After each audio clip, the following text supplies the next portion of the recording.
In M&A transactions, there's a lot of focus and attention on representations and warranties, and rightly so.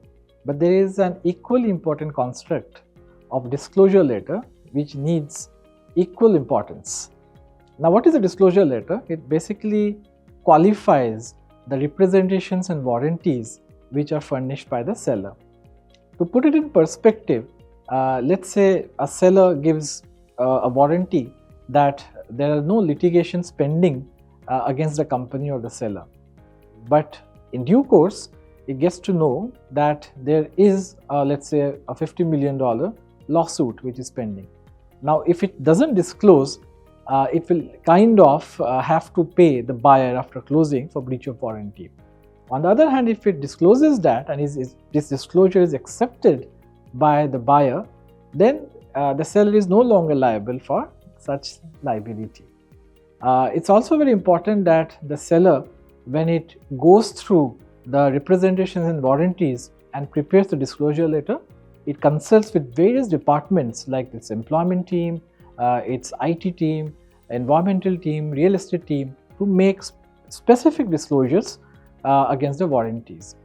The approach should be that you should make disclosures wherever required and don't keep it vague but make it very specific. For instance, if you, let's say as a seller, just say that in your factory there may be a liability which is there, but tomorrow there is a specific let's say environmental claim which comes through and there is a risk of shutting down of the factory. That disclosure may not hold up in a court of law. In many cases, the buyers insist of the standards like the disclosure should be fair, full and accurate, and therefore a vague disclosure will not cut it in this situation.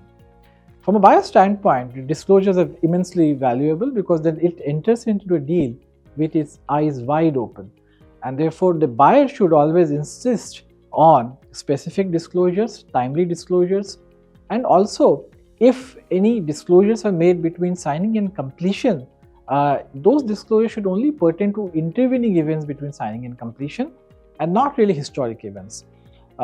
So once you get all this in order, the seller eventually limits its liability through the disclosure, and the buyer can actually confidently enter into the transaction knowing all the liabilities.